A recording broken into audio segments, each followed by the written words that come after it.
जी आया ਨੂੰ ਸਤਿ ਸ਼੍ਰੀ ਅਕਾਲ। ਕਿੱਦਾਂ ਹਾਲ ਚਾਲ ਆ ਮੇਰੇ ਵੀਵਰਸ, ਮੇਰੇ ਭੈਣ ਭਰਾਵਾਂ ਦਾ। ਤੇ ਉਮੀਦ ਕਰਦਾ ਹਾਂ ਕਿ ਸਭ ਵਧੀਆ ਹੋਵੋਗੇ ਤੇ ਹੱਸਦੇ ਵਸਦੇ ਹੋਵੋਗੇ। ਸੋ ਅੱਜ ਆਪਾਂ ਕੀ ਵੇਖਣ ਵਾਲੇ ਆ? ਅੱਜ ਦੇਖਣ ਵਾਲੇ ਆ ਜੀ ਅਮਰ ਸਿੰਘ ਚਮਕੀਲਾ। ਅੱਛਾ, ਅਮਰ ਸਿੰਘ ਚਮਕੀਲਾ ਦਾ ਇਹਨਾਂ ਦਾ ਨਾ ਮੈਨੂੰ ਇੱਕ ਵੀਰੇ ਨੇ ਲਿੰਕ ਸ਼ੇਅਰ ਕੀਤਾ ਮੇਰੇ ਨਾਲ। ਇਹ ਚਮਕੀਲਾ ਮਰਡਰ ਕੇਸ ਵਜ਼ਾਹਤ ਦੇ ਨਾਲ ਸਾਨੂੰ ਡਿਟੇਲ ਦੇ ਨਾਲ ਸਾਨੂੰ ਵੇਖਣ ਨੂੰ ਮਿਲੇਗਾ ਕਿ ਆਖਰ ਚਮਕੀਲਾ ਮਰਡਰ ਕੇਸ ਜੋ ਸੀਗਾ ਉਸ ਦੇ ਪਿੱਛੇ ਕਿਹਦਾ ਹੱਥ ਸੀਗਾ, ਕਿਸ ਤਰ੍ਹਾਂ ਉਹਨਾਂ ਦਾ ਮਰਡਰ ਹੋਇਆ ਸੀ। ਲੈਜੈਂਡ ਦਾ ਵੀ ਮਰਡਰ ਹੀ ਹੋਇਆ। ਹਾਂਜੀ, ਮਰਡਰ ਹੀ ਹੋਇਆ ਹੈ। ਮਤਲਬ ਕਿ ਮੈਨੂੰ ਨਹੀਂ ਪਤਾ ਕੁਝ ਵੀ ਕਿਸ ਤਰ੍ਹਾਂ ਹੋਇਆ, ਕਿਉਂ ਹੋਇਆ, ਕਿੰਨੇ ਕੀਤਾ, ਉਹ ਆਪਾਂ ਵੀਡੀਓ ਵੇਖਾਂਗੇ ਤੇ ਆਪਾਂ ਨੂੰ ਪਤਾ ਲੱਗੇਗਾ। ਤੇ ਸਭ ਤੋਂ ਪਹਿਲੇ ਜੀ ਵੀਡੀਓ ਦਾ ਟਾਈਟਲ ਤੁਸੀਂ ਦੇਖ ਲਿਆ ਹੋਵੇਗਾ, Amar Singh Chamkila murder case explain. ਆਓ ਸਭ ਤੋਂ ਪਹਿਲੇ ਵੀਡੀਓ ਵੇਖਦੇ ਆ, ਫਿਰ ਇਸ ਤੇ ਗੱਲਬਾਤ ਕਰਦੇ ਆ ਤੇ ਲਾਸਟ ਤੱਕ ਤੁਸੀਂ ਵੀਡੀਓ ਦੇ ਨਾਲ ਰਹਿਣਾ, ਵੀਡੀਓ ਨੂੰ ਸਕਿਪ ਨਹੀਂ ਕਰਨਾ। ਉਮੀਦ ਕਰਦੇ ਆ ਵੀਡੀਓ ਸਾਡੇ ਵਾਸਤੇ ਇੰਟਰਸਟਿੰਗ ਤੇ ਇਨਫੋਰਮੇਟਿਵ ਹੋਏਗੀ। ਤੇ ਲੈਟ ਗੈਟ स्टार्ट। तू अपना चमकीले।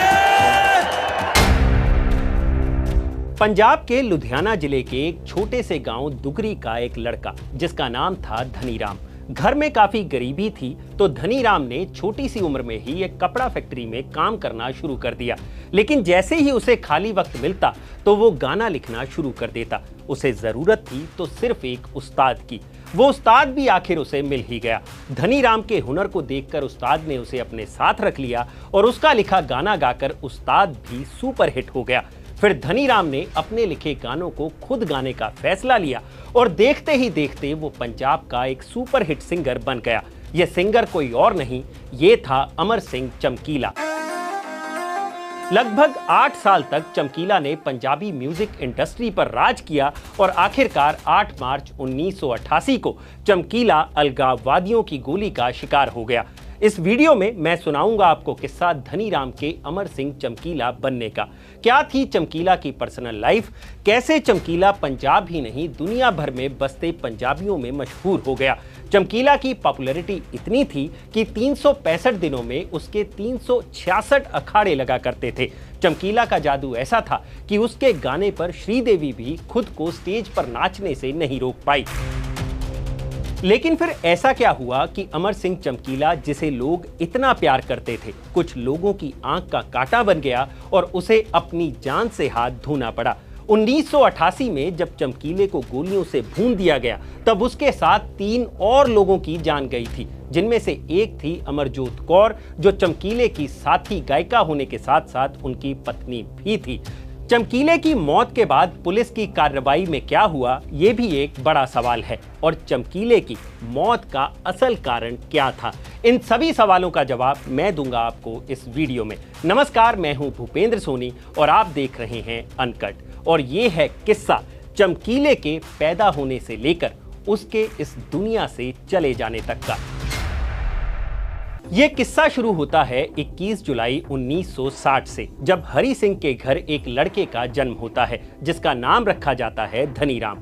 धनीराम की 2 बड़ी बहनें और 2 छोटे भाई थे। घर में काफी गरीबी थी, ऐसे में धनीराम ने अपने पिता की मदद करने की ठानी। बहुत कम उम्र में उसने घर की जिम्मेदारी अपने ऊपर ले ली और लुधियाना की बलराज इंडस्ट्रीज में काम करना शुरू कर दिया। इसी दौरान 7 दिसंबर 1975 को महज 16 साल की उम्र में ही धनीराम की शादी गुरमेल कौर से हो गई। शादी के बाद उसके घर 2 लड़कियां पैदा हुई। हालांकि धनीराम का सपना कुछ और था, वो एक बड़ा सिंगर बनना चाहता था, जिसके लिए उसे जरूरत थी तो एक उस्ताद की। उस वक्त पंजाब में 3 सिंगर काफी मशहूर थे, कुलदीप मानक, सुरिंदर शिंदा और मोहम्मद सदीक। किसी वक्त सुरिंदर शिंदा के साथ काम करने वाले Jagtar Singh times of India से बात करते हुए बताते हैं कि 26 जनवरी 1978 वो दिन था जब उनकी मुलाकात पहली बार चमकीला से हुई। जगतार बताते हैं कि उसे पता चला कि मैं सुरिंदर शिंदा और मोहम्मद सिद्दीक जैसे गायकों के साथ काम करता हूं और मौके की तलाश में वो मेरे पास आया। जिसके बाद जगतार सिंह और सुरिंदर शिंदा के ढोलकी वादक केसर सिंह टिक्की ने शिंदा से उसकी सिफारिश की। मुलाकात के बाद सुरिंदर शिंदा को धनीराम में कुछ खास दिखा और उन्होंने उसे अपना शागिर्द बना लिया। हारमोनियम से लेकर तूंबी तक धनीराम की काफी अच्छी पकड़ थी और धीरे धीरे वो सुरिंदर शिंदा की मंडली का एक खास हिस्सा बन गया। जहां भी सुरिंदर शिंदा का अखाड़ा लगता तो अखाड़े में दरी बिछाने से लेकर स्टेज सजाने तक का सारा काम चमकीला का ही होता था। धीरे धीरे सुरिंदर शिंदा के अखाड़े में उसे एक आध गीत गाने का मौका भी मिलने लगा। सुरिंदर शिंदा बीबीसी से बात करते हुए बताते हैं कि चंडीगढ़ में रामलीला के मौके पर उन्होंने ही धनी राम से खुश होकर उसका नाम अमर सिंह चमकीला रख दिया था।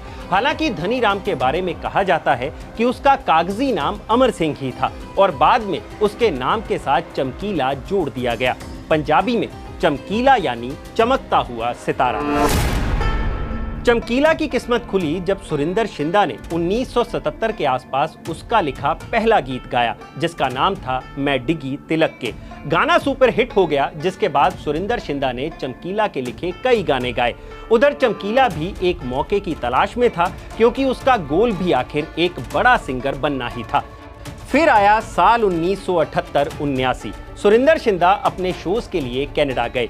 उस वक्त सुरिंदर शिंदा की जोड़ी सुरिंदर सोनिया के साथ थी, लेकिन वो कनाडा टूर पर सुरिंदर सोनिया की जगह गुलशन कोमल को ले गए, जिसके चलते सुरिंदर सोनिया काफी नाराज थी।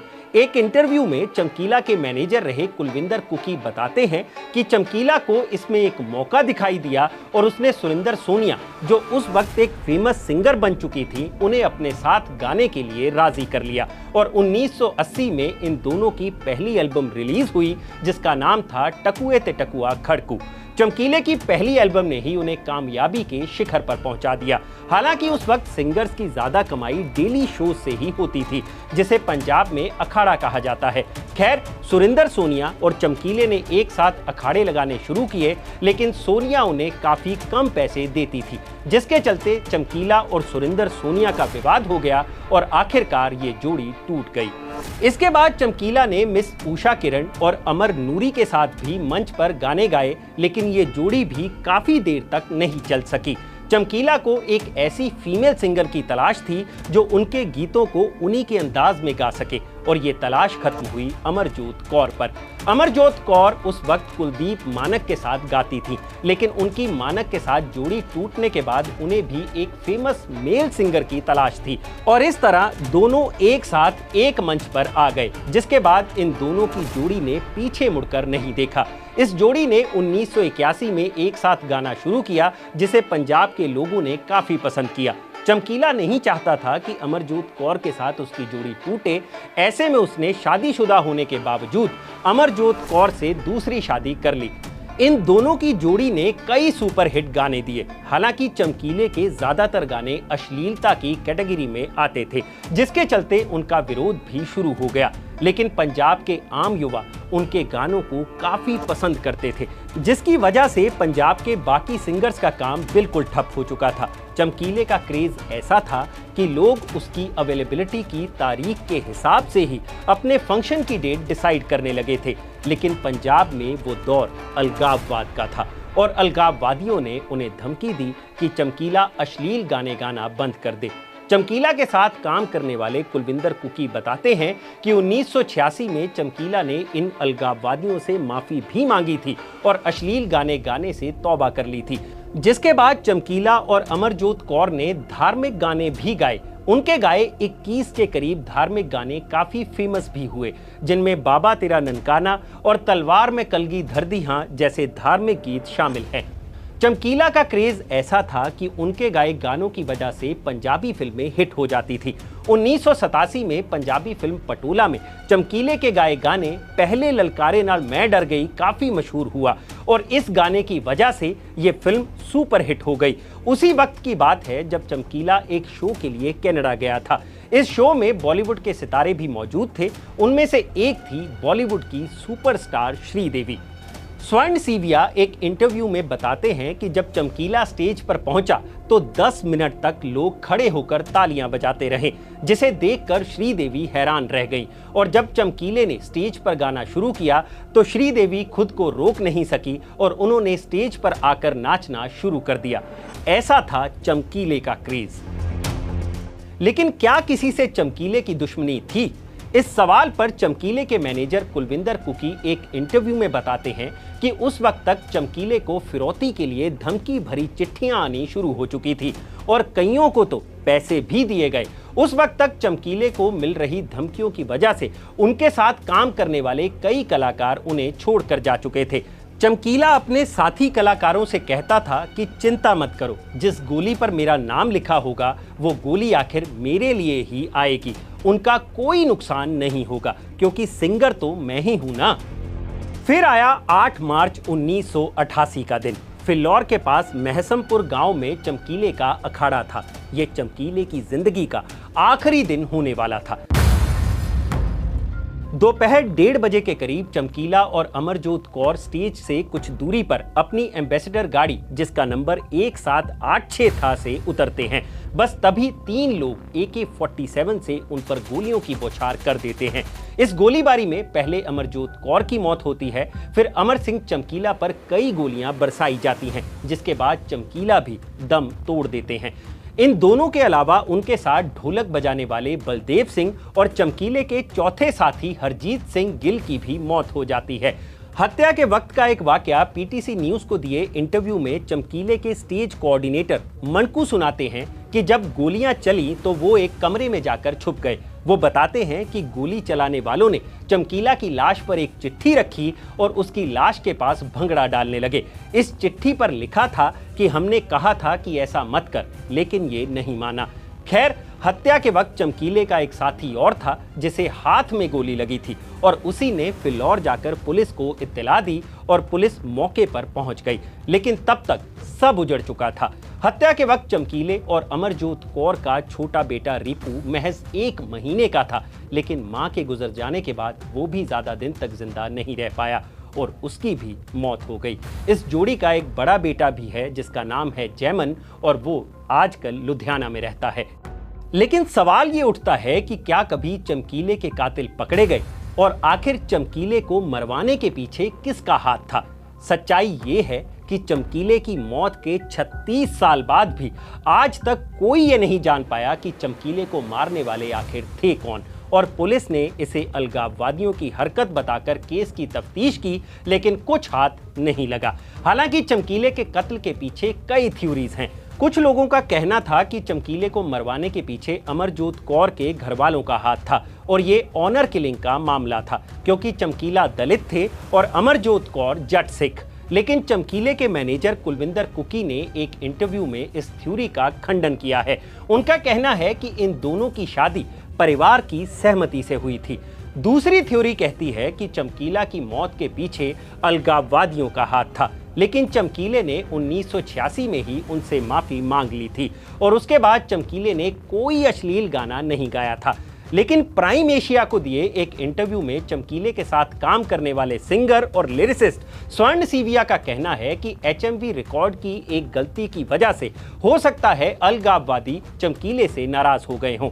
स्वर्ण सीविया का कहना है कि 1986 में अलगाववादियों से माफी मांगने के बाद चमकीले की एक एल्बम रिलीज होने वाली थी जिसमें चमकीले का एक अश्लील गाना था, लेकिन चमकीले ने एल्बम से वो गाना हटवाकर उसकी जगह नया गाना रिकॉर्ड करवाया था। लेकिन HMV रिकॉर्ड्स की एल्बम के कवर पर नाम तो नए गाने का था, लेकिन अंदर चमकीले का अश्लील गाना डाल दिया गया था, जिसकी वजह से हो सकता है कि वो अलगाववादियों के निशाने पर आ गए।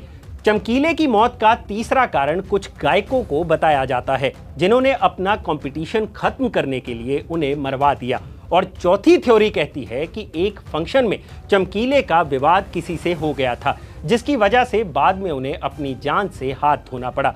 लेकिन आज तक कोई भी थ्योरी सिद्ध नहीं हो सकी है। यानी कुल मिलाकर बात इतनी है कि पंजाबी गायकी का एक सितारा जो ऐसा चमका कि चमकीला हो गया और आखिरकार गोलियों की आवाज़ों ने इस गायक की गायकी को हमेशा के लिए खामोश कर दिया।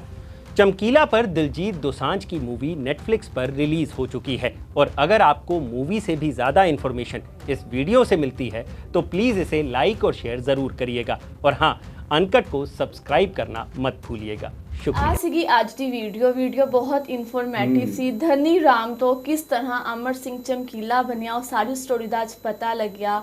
किस तरह उन्होंने मतलब कि सुरिंदर शिंडा के अंदर रह के चमकीले जी ने काम किया तो किस तरह उन्होंने अपना जो इन्ना नाम कमाया तो हमेशा चमकीला जो इस तरह ही चमकते रहेंगे। गल की जाए एक गल सोच के मैं बहुत हैरान हुई जो कि इन्होंने की ਕਿ 365 ਦਿਨਾਂ ਤੇ ਇਹਨਾਂ ਦੇ 366 ਅਖਾੜੇ ਲੱਗਦੇ ਹੁੰਦੇ ਸੀਗੇ ਤੇ ਕਿਸ ਤਰ੍ਹਾਂ ਇਹਨਾਂ ਦਾ ਜਦੋਂ ਕੈਨੇਡਾ ਦੇ ਵਿੱਚ ਸ਼ੋਅ ਸੀਗਾ ਤੇ 10 ਮਿੰਟ ਤੱਕ ਉਹ ਸ਼ੋਅ 'ਚ ਆਉਣ ਵਾਲੇ ਲੋਕ ਸਟਿਲ ਤਾਲੀਆਂ ਵਜਾਉਂਦੇ ਰਹੇ ਤੇ ਕਿਸ ਤਰ੍ਹਾਂ ਸ਼੍ਰੀ ਦੇਵੀ ਜੋ ਕਿ ਬਾਲੀਵੁੱਡ ਦੀ ਐਕਟਰ ਆ ਉਹ ਵੀ ਆਪਣੇ ਆਪ ਨੂੰ ਨਹੀਂ ਰੋਕ ਸਕੀ।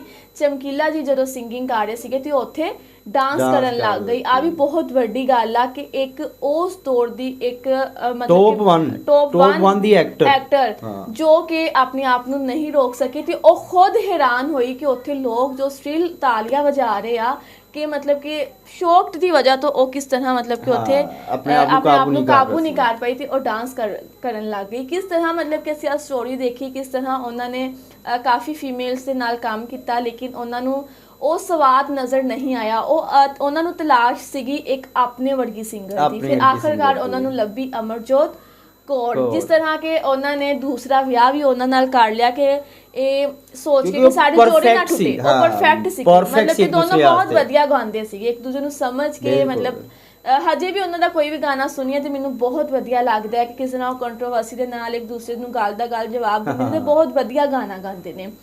ਫਿਰ ਗੱਲ ਆਉਂਦੀ ਆ ਇਸ ਤਰ੍ਹਾਂ ਮਤਲਬ ਕਿ ਉਹਨਾਂ ਦੇ ਜੋ ਮਰਡਰ ਕੇਸ ਸੀਗਾ ਉਹਦਾ ਹਜੇ ਤੱਕ ਪਤਾ ਨਹੀਂ ਚੱਲਿਆ ਕਿ ਉਹ ਕਿੰਨਾ ਨੇ ਕੀਤਾ ਹੈ। ਇੱਕ ਉਹਨਾਂ ਨੇ ਕਾਫੀ ਥਿਊਰੀਆਂ ਦੱਸੀਆਂ ਹੈ ਕਿਸ ਤਰ੍ਹਾਂ ਮਤਲਬ ਕਿ ਉਹਨਾਂ ਨੇ ਕਿਹਾ ਕਿ ਅਮਰਜੋਤ ਕੌਰ ਦੇ ਜੋ ਸੀਗੇ ਮਾਪਿਓ ਸੀਗੇ ਇਹਨਾਂ ਦਾ ਕਹਿਣਾ ਕਿ ਥਿਊਰੀ ਉਧਰ ਵੀ ਗਈ ਲੇਕਿਨ ਨਾ ਲਾਸਟ ਤੇ ਉਹਨਾਂ ਨੇ ਕਿਹਾ ਕਿ ਜਿਹੜੇ ਚਮਕੀਲਾ ਭਾਜੀ ਦੇ ਮੈਨੇਜਰ ਸੀਗੇ ਨਾ ਉਹ ਕਲੀਅਰ ਕਰ ਗਏ ਕਿ ਇਹਨਾਂ ਦੀ ਸ਼ਾਦੀ ਜਿਹੜੀ ਨਾ ਫੈਮਿਲੀ ਦੀ ਰਜ਼ਾਮੰਦੀ ਦੇ ਨਾਲ ਹੋਈ ਆ। ਆ ਥਿਊਰੀ ਵੀ ਗਲਤ ਨਿਕਲੀ। ਫਿਰ ਦੂਸਰੀ ਥਿਊਰੀ ਉਹਨਾਂ ਨੇ ਦੱਸੀ ਕਿ HMV ਦੀ ਗਲਤੀ ਦੀ ਵਜ੍ਹਾ ਤੋਂ ਸ਼ਾਇਦ ਅਲਗਾ ਵਾਦੀਆ ਦੇ ਜਿਹੜੇ ਸੀਗੇ ਉਹ ਇਹਨਾਂ ਨਾਲ ਨਾਰਾਜ਼ ਹੋ ਗਏ ਹੋਣ ਲੇਕਿਨ ਉਹ ਗੱਲ ਵੀ ਗਲਤ ਆ। ਉਹ 1986 ਵਿੱਚ ਹੀ ਚਮਕੀਲੇ ਜੀ ਨੇ ਉਹਨਾਂ ਕੋ ਮਾਫੀ ਮੰਗ ਲਈ ਸੀ। ਕਾਫੀ ਥਿਊਰੀਜ਼ ਉਹਨਾਂ ਨੇ ਦੱਸੀਆਂ ਲੇਕਿਨ ਹਜੇ ਤੱਕ ਜੋ ਵਾ ਉਹ ਨਹੀਂ ਪਤਾ ਲੱਗ ਸਕਿਆ ਕਿ ਚਮਕੀਲਾ ਭਾਜੀ ਦਾ ਕਤਲ ਜਿਹੜਾ ਮਰਡਰ ਉਹ ਕਿਸ ਤਰ੍ਹਾਂ ਹੋਇਆ ਹੈ ਔਰ ਕਿੰਨੇ ਕੀਤਾ ਹੈ। ਔਰ ਦੇਖੋ ਵੱਡੀ ਗੱਲ ਕਿ ਦੋਨਾਂ ਨੇ ਸਟਾਰਟ ਲਿਆ ਔਰ ਅਸਮਾਨ ਦੀ ਉਚਾਈ ਤੱਕ ਗਏ ਔਰ ਡੈਥ